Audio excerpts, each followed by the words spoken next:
नमस्कार दोस्तों, स्वागत है आपका आपके अपने YouTube चैनल में। एंड गाइस, काफ़ी इंपॉर्टेंट वीडियो आज हम आपके लिए लेकर आए हैं एचपी जीके से रिलेटेड।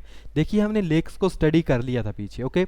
आज भी लेक्स का ही टॉपिक है, मगर डिफरेंस क्या है, उस टाइम हमने केवल यही देखा था कि लेक्स जो है कौन सी लोकेशन में स्थित है। अब कौन सी लेक कब बनी थी, कब उसमें कौन कौन सी चीज़ों को याद किया जाना जरूरी है, कौन कौन सी चीज़ों को उसमें ऐड कर सकते हैं जहाँ से क्वेश्चन बनता है आपके पास, ओके। यानी लेक्स को एकदम डिटेल में स्टडी करेंगे, एकदम डिटेल में। आप कोई भी क्वेश्चन यहाँ से नहीं छूटेगा फिर कभी भी, ओके। क्योंकि एक तो आगे की लोकेशंस कहाँ पे प्रेजेंट है, किसके लिए फेमस हैं, कौन कौन सी चीज़ें वहाँ पे प्रेजेंट है, ओके। तो चलिए मैं आपको स्क्रीन के ऊपर लेके चलता हूँ, ओके। तो steam visible, okay okay. Check करना पड़ता है स्ट्रीम सही से चल रही है, अदरवाइज नहीं, ओके। तो स्ट्रीम सही से चल रही है, काफ़ी लंबा टॉपिक है, तो इसको मैं आपको एकदम डिटेल में करवा दूंगा, ओके। देखिए, एचएस में भी ये क्वेश्चन आते हैं आपके पास, ओके। तो फर्स्टली हम डिस्ट्रिक्ट वाइज स्टडी करेंगे। थोड़ा सा पहले जो आपके पास कृत्रिमिक हैं, प्राकृतिक हैं, थोड़ा सा उनमें देख लेते हैं, ओके। फर्स्टली हम देखेंगे कृत्रिमिक झीलों के बारे में, जो कि स्पेशली बनाई गई है। तो थोड़ा सा इसमें, ओके, यानी जो झीलें बनाई गई है हमारे पास, यानी बनावटी झील है। तो फर्स्टली हमारे पास कौन सी झील आती है, गोविंद सागर। आपको पता है सबसे बड़ी झील है ये, जो अपने आप हमने बनाई है, ओके। किसकी वजह से बनी है, जब आपके पास भाखड़ा नंगल परियोजना बनी थी तो वहां पे बना था। तो गोविंद सागर जो है वो क्या है आपके पास, हिमाचल की सबसे बड़ी झील है। कौन सी नदी पे ऊपर बनी है, सतलुज नदी के ऊपर। किसकी वजह से बनी है, जब भाखड़ा नंगल बांध आपके पास बनाया गया था, ओके। और कौन सी झील के ऊपर बनी है ये, सॉरी कौन से जिले में है, बिलासपुर में है, ओके। और इस झील की लंबाई कितनी है आपके पास, 88 किलोमीटर जो है आपके पास इसकी कितनी है, लंबाई है, ओके। और क्षेत्रफल कितना है, 169 किलोमीटर। देखिए, टैट में क्या क्वेश्चन आया था, भाखड़ा बांध की ऊंचाई पूछा गया था, okay. Sorry, okay, yes, Bhakra बांध की ऊंचाई। तो भाखड़ा बांध की ऊंचाई कब आपके पास, 226, ओके, 226 मीटर ऊंचा है भाखड़ा बांध आपके पास। एंड 1963 में बनकर तैयार हो चुका था। और कब बन के ये तैयार हो गया था आपके पास, 1963 में आपके पास ये बन के यहाँ पे तैयार हो गया था। देखिए, पूरे कंसेप्ट आपके पास यहाँ पे आ गए। इसके बाद आती है पोंग लेक, काफी फेमस है। कहाँ पे आपके पास, कांगड़ा में प्रेजेंट है। कौन सी नदी के ऊपर बनी है, ब्यास नदी के ऊपर बनी है। कितनी लंबाई है इसकी, 42 किलोमीटर। और ओके, एंड इस झील के पास क्या है आपके पास, पोंग बांध भी है, ओके। और ये कब बना था आपके पास, 1960 में बना था। इस झील को और किस नाम से जाना जाता है आपके पास, महाराणा प्रताप सागर के नाम से जो है इसको जाना जाता है, ओके। देन 1983 में आपके पास अभ्यारण्य घोषित कर दिया गया था इसे, वन्य जीव अभ्यारण्य, ओके। हमने ये पढ़ चुके हैं पहले हमें, ओके। वर्ष 1994 में इसे राष्ट्रीय स्तर की तरभूमि भी घोषित किया गया है। एंड 2012 में इसे रामसर साइट घोषित किया गया था, ओके। तो देखिए, हर एक कंसेप्ट आपके पास आ गया। रामसर साइट कब घोषित किया गया, एंड इसको राष्ट्रीय स्तर पर तरभूमि कब घोषित किया गया, ओके। वन्यजीव अभ्यारण्य कब घोषित किया गया, कब ये झील आपके पास बनी थी, कब पोंग बांध आपके पास बना था, किसके नाम से ये जाना जाता है, ओके। हर एक चीज हमारे पास यहाँ पे आ गई। देन नेक्स्ट हमारे पास है पंडोह झील। तो पंडोह झील आपके पास कहाँ पे है, मंडी में है। ये भी आपके पास ब्यास नदी के ऊपर बनी है। 14 किलोमीटर लंबी है आपके पास है, कितनी, 14 किलोमीटर। और ये कितनी आपके पास, 42। और गोविंद सागर कितनी थी, 88, ओके ओके, लंबी थी। ये आपके पास इतनी लंबी है और इतनी लंबी है। ये आपके पास NH-22 के किनारे है, ओके। सतलुज ब्यास लिंक द्वारा सतलुज की बहल घाटी को सिंचाई सुविधा दी जाती है। आपको पता है जो सुंदरनगर की बहल घाटी है, सबसे फर्टाइल वैली है आपके पास बहल घाटी, सुंदरनगर में प्रेजेंट है। तो उसको वाटर कहाँ से दिया जाता है, सतलुज ब्यास से जो है एक लिंक बनाया गया है, उससे सुंदरनगर की बहल घाटी को पानी दिया जाता है, ओके। नेक्स्ट हमारे पास है चमेर झील, चमेरा झील। तो ये आपके पास कहाँ पे है, चमेरा झील जो है आपके पास चंबा पठानकोट मार्ग पर रावी नदी पर चमेरा झील में बनाई गई है। और चमेरा विद्युत जल परियोजना आपको पता है चंबा में प्रेजेंट है, ओके।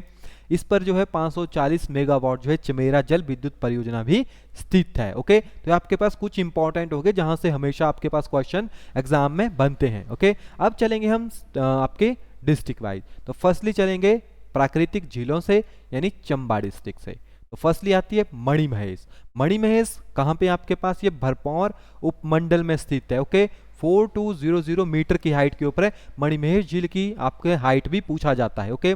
यह रक्षाबंधन को छोटा स्नान तथा राधा अष्टमी को बड़ा स्नान, नॉन कहते हैं। ओके, याद रखिएगा, रक्षाबंधन को क्या होता है यहाँ पे, छोटा स्नान, और राधा अष्टमी को बड़ा स्नान। ओके, यहाँ गौरी कुंड है आपके पास जहाँ पे महिला स्नान करती है, शिव कुंड है यहाँ पे जहाँ पे पुरुष स्नान करते हैं। ओके, और ये आपके पास 7 किलोमीटर दूर है, कहाँ से, धनोच्छो से। ओके, धनोच्छो से आपके पास ये 7 किलोमीटर दूर है। यहाँ पे क्या है आपके पास, जहाँ शिव के भस्मासुर से बचने के लिए शरण ली थी। ओके, देन आती है गडासरू, तो ये कितनी आपके पास 1 किलोमीटर की है, इसकी परिधि है आपके पास, ऊंचाई कितनी है 3505, और ये चुरा तहसील के देवी कोठी के पास स्थित है। ओके, खजियार काफ़ी फेमस है, 0.5 किलोमीटर ये आपके पास लंबी है, ऊंचाई कितनी है इसकी आपके पास 1951 मीटर के ऊपर आपके पास ये स्थित है। ओके, देन बात करें नेक्स्ट, तो खजियार को जो है हिमाचल का स्विट्जरलैंड भी कहा जाता है। इस नाम या यह नाम किसने दिया था आपके पास, इसे यह नाम पी ब्लेजन ने 7 जुलाई 1992 को दिया गया था, और ये आपके पास विश्व का 160वां स्थान बना था। ओके, मिनी स्विट्जरलैंड का दर्जा दिया गया था, और स्विट्जरलैंड की राजधानी क्या है आपके पास, और यह स्विट्जरलैंड की राजधानी बर्न में 196 किलोमीटर दूर है, यानी स्विट्जरलैंड की राजधानी बर्न से कितना दूर है आपके पास, ये 6194 किलोमीटर दूर है। ओके, और यहाँ पर क्या है आपके पास, यहाँ खजी नाग का मंदिर स्थित है। ओके, लांबा झील आपके पास, इनकी ऊंचाई कितनी है 3962 किलोमीटर सॉरी मीटर, और इसे 7 झीलों का समूह भी कहा जाता है, पता नहीं कितनी बार एग्जाम में आ चुका है, और ये भरमौर उपमंडल में प्रेजेंट है। महाकाली झील, इसकी ऊंचाई आपके पास 3657 मीटर है, और इसमें आपके पास देवी काली को समर्पित है ये आपके पास। ओके, और चुराह तहसील के कुंडी में चाजू पंचायत में आपके पास ये स्थित है। ओके, नेक्स्ट आता है हमारे पास, इसमें और भी आपके पास जैसे चंद्रकूप हो गया, बैसाखी हो गया, चामुंडा हो गया, महनाग, डल झील जो है यहाँ पे प्रेजेंट है आपके पास। ओके, कांगड़ा की बात करें तो डल, कलेरी, मचियाल झील आपके पास प्रेजेंट है। ओके, और आप हमने ऊपर पौंग देख ली। ओके, तो डल आपके पास ऊंचाई कितनी है 1775 मीटर, धर्मशाला से 11 किलोमीटर दूर है, भागसूनाथ मंदिर यहाँ पे स्थित है। ओके, करेरी की ऊंचाई आपके पास 3048 मीटर। मचियाल झील, तो मचियाल झील जो आपके पास, ये झील कहाँ पे आपके पास, नगरकोटा बंगबा के जौगल खड के पास जो आपके पास ये स्थित है। ओके, और इस झील के साथ जो है आपके पास मत्स्येंद्र महादेव एवं संतोषी माँ का मंदिर जो आपके पास स्थित है, और मचियाल नाथ की जो आपके पास मत्स्येंद्र नाथ की जो आपके पास तपोस्थली भी यहीं पे प्रेजेंट है। ओके, नेक्स्ट आती है कुमारबा, जो कि मंडी में प्रेजेंट है। तो कुमारबा की जो हाइट है वो आपके पास कितनी ऊंची है, 3150 मीटर ऊंची आपके पास है।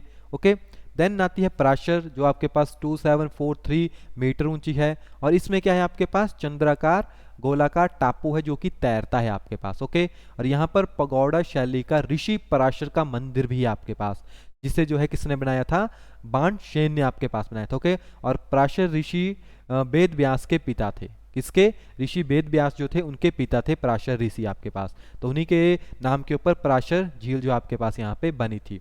नेक्स्ट आती है रिवालसर, तो आपको पता है रिवालसर काफ़ी फेमस है। इस झील को बौद्ध लोग पद्मांचन भी कहते हैं, क्या कहते हैं इसको, पद्मांचन कहते हैं, याद रखिएगा। बौद्ध भिक्षु पद्म संभव जो थे उनका जन्म यहाँ पर छिंचू मेला लगाया जाता है, यहाँ पे एक मेला भी होता है जिसका नाम है आपके पास छिंसू मेला। ओके, तो ये पद्म संभव के जन्मदिन के ऊपर लगता है, और यह झील जो है हिंदू, सिख, बौद्धों के लिए फेमस है, तो ये तीर्थ स्थान माना जाता है, और इसको यानी तीनों धर्मों का संगम स्थान भी माना जाता है। ओके, इसमें भी आपके पास तैरता टापू प्रेजेंट है, और ये आपके पास लोमश ऋषि की तपोस्थली है। ओके, कामरूनाग झील, तो आपको पता है चचोट तहसील में प्रेजेंट है मंडी के, और 3150 मीटर जो है इसकी आपके पास ऊंचाई है। इस झील के पूरब से ऊंचाई पर शिकारी देवी का मंदिर स्थित है, यहीं पे है शिकारी देवी का मंदिर। नेक्स्ट आती है कुंतभ्योग झील, तो ये 1700 मीटर इसकी ऊंचाई है, ऊंचाई पर रिवालसर से कितना है, ये 4 किलोमीटर की दूरी पर प्रमुख नैना देवी धार पर स्थित है। ओके, नैना देवी धार पर है ये, और इस झील का जो संबंध है वो उसके इसके साथ है पांडवों के साथ, पांडवों की माता कुंती के साथ है। ओके, कुंतभ्योग, तो कुंत से याद रखिए कुंती। कालासर, तो ये झील जो है रिवालसर झील के किनारे बसे शहर के शिखर पर 1755 मीटर जो है पर स्थित है। बाकी और भी झील है यहाँ पे, जैसे सुख सागर हो गया, लीलासर हो गया, डबारू सर झील हो गया, खल्लास सर, ओके, खद लासर झील आपके पास हो गया। ओके, नेक्स्ट हमारे पास है कुल्लू। तो कुल्लू में भी काफ़ी ज़्यादा झीलें प्रेजेंट है। देखिए कुल्लू में मंतलाई आपके पास, जो कि पार्वती नदी से जहाँ से निकलती है। ओके, 4116 हो गया आपके पास। द्योरी झील हो गया जो कि सैंज घाटी में है। हंसा झील हो गया, ये भी आपके पास सैंज घाटी में है। भृगु झील जो कि भृगु ऋषि की तपोभूमि है। भृग तयुंग झील ये आपके पास रिंग ऋषि की तपोभूमि है। दशहर ये 4200 मीटर ऊंचाई पर स्थित है। यह झील जो है मनाली से 25 किलोमीटर है। यहाँ स्नान करने से अकबर की बेटी का जो अंधरंग है वो ठीक हो गया था। ओके, जो आपके पास अकबर की बेटी थी उसका जो अंधरंग है वो यहाँ से ठीक हो गया था, अगर जब उसने यहाँ पे दशहर झील में स्नान किया था। नैनसर, तो यहाँ पे क्या आपके बाहरी सिराज में भीमद्वार और श्रीखंड महादेव के बीच 4000 मीटर की ऊंचाई पर यह झील स्थित है आपके पास। और यहाँ भीम गुफा या भीम ने गुफा तैयार की थी। श्रीखंड महादेव की यात्रा के दौरान तीर्थयात्री जो है यहाँ पे स्नान करते हैं आपके पास। सल्योसल झील है आपके पास 3100 मीटर की ऊंचाई पर स्थित है। और ये झील आपके पास कहाँ पे है? जलोरी दर्रे के दक्षिण पूर्व में स्थित है आपके पास। ओके, और इस झील में क्या है आपके पास? देवी बूढ़ी नागिन है। ओके, जिसका मंदिर जो है ग्यागी में है। आभी नाम ही नन्ही सी चिड़िया इसके जल की सफाई करती है। ओके, आभी नाम की एक नन्ही सी चिड़िया है जो कि इसकी सफाई करती है। ये भी वो क्वेश्चन काफी टाइम एग्जाम्स में पूछा गया है। कौन सी झील है आपके पास? वो सरियोलसर। ओके, और यहाँ बंजार उपमंडल में स्थित है। कहाँ पे? बंजार में। डह नासर झील ये 15,000 फुट की ऊंचाई पर स्थित है। ओके, और यहाँ पर भगवान शिव ने त्रिशूल से डायन का वध किया था। ओके, नेक्स्ट है आपके पास हंसा झील जो कि बंजार उपमंडल में है। सरिताल झील। ओके, नेक्स्ट हमारे पास आता है लाहौल स्पीति। तो लाहौल स्पीति में देखिए चंद्रताल सूर्यताल काफ़ी फेमस है, ये हमने काफ़ी पहले पढ़ा है। तो ह्यून त्सांग ने इसे लोहितय सरोवर का नाम दिया है। ओके, और यहाँ पे क्या है आपके पास? यह झील जो है 4270 मीटर की स्पीति में स्थित है। इस झील से चंद्रा नदी का उद्गम होता है आपके पास। यह झील आपके पास रामसर साइट है। ओके, सूरजताल झील 4883 मीटर की ऊंचाई पर स्थित है। ये झील से चंद्रभागा रिवर जो कि भागा रिवर आपके पास वो निकलती है। और ये बारालाचा दर्रे के समीप है आपके पास। ओके, दीपकला ताल आपके पास हो गया। दारचा और बारालाचा के मध्य 3200 मीटर की ऊंचाई पर स्थित है। सूरजताल झील का छोटा सा भाग माना जाता है इसे। ओके, देन यूना मसा झील आपके पास हो गया। ये लाहौल स्पीति में, लाहौल में प्रेजेंट है स्पेशली, और इसकी ऊंचाई कितनी है? 4680 मीटर। नीलकंठ झील आपके पास हो गया, लाहौर के नैन गहर घाटी में स्थित है ये। ओके, और केवल पुरुषों को इसके दर्शन करने की आज्ञा है नीलकंठ झील को। ओके, यह झील नीले रंग की है, इसीलिए इसे नीलकंठ कहा जाता है।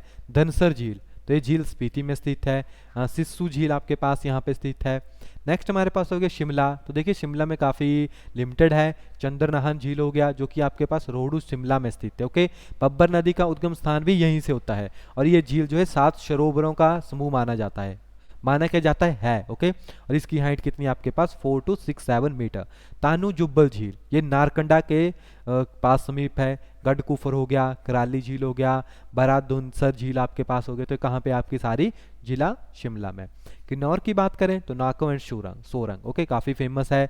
नाको की ऊंचाई जो है आपके पास 3662 मीटर है। ओके, देन आते हैं सिरमौर में। तो सिरमौर में रेणुका है एंड सुकेती है। तो देखिए सुकेती तो मार्कंड नदी के बाएं किनारे है, बाकी मेन झील है रेणुका यहाँ पे, क्योंकि हिमाचल की सबसे बड़ी प्राकृतिक झील है ये। 2.5 किलोमीटर लंबी है और इसकी आकृति जो है एक सोई हुई स्त्री की तरह है। ओके, इसलिए इसको स्लीपिंग वुमेन के नाम से भी जाना जाता है। ओके, किसके नाम से जाना जाता है? स्लीपिंग वुमेन के नाम से इसको जाना जाता है। ओके, एंड इसमें जो भगवान परशुराम थे जो कि विष्णु के छठे अवतार थे, जो कि उनकी माता है रेणुका, उनके लिए इनको जाना जाता है। रेणुका को अपने पुत्र परशुराम के हाथों बलिदान होना पड़ा था। आपको पता है जो उनके पिता थे ऋषि जमदग्नि, तो उन्होंने क्या कहा था कि इसको अपने माँ का जो है सर काट दो। ओके, फिर उन्होंने कहा था कि एक वरदान मांगिए, तो उन्होंने वरदान मांग लिया कि अब आप मेरी माता को जिंदा कर दीजिए। तो उन्होंने जीवन दान दे दिया था, यानी वो दोबारा उस टाइम जीवित भी हो गए थे। ओके, जिन्होंने अपने पिता जमदग्नि की आज्ञा का पालन करते हुए ऐसा किया था। ओके, जमदग्नि जामलू देवता के रूप में भी जाने जाते हैं। ओके, याद रखिएगा जामलू देवता के नाम से भी इनको जाना जाता है। इस झील रामसर आर्द्र भूमि साइट है। ओके, रामसर आर्द्र भूमि साइट है ये भी। ओके, और सुकीर झील अभी हमने देख लिया। तो ये यहाँ से इंपॉर्टेंट कंसेप्ट है जो कि यहाँ से बनते हैं। बाकी पीडीएफ हम आपको दे देंगे, तो यहाँ से आप इन सभी को एकदम डिटेल में स्टडी कर सकते हैं। ओके, बाकी ये सारी की सारी यहाँ पे आपके पास क्वेश्चंस प्रेजेंट हैं, डिफरेंट डिफरेंट एग्जाम्स में ये क्वेश्चन पूछे गए हैं। ओके, सो पीडीएफ फाइल आपको डिस्क्रिप्शन में उसका लिंक हम दे देंगे, वहाँ से आप डाउनलोड कर लीजिएगा। यहाँ पे थोड़ा सा इसमें ब्लर हो गया है, मगर जो ऊपर स्टडी किया वही सारे के सारे क्वेश्चन जो है इसमें आपके पास यहाँ पे प्रेजेंट हैं। ओके, सो आज की वीडियो में इतना ही है। नेक्स्ट वीडियो में हम नेक्स्ट टॉपिक आपके लिए लेकर आएंगे। तब तक के लिए thank you, have a nice day.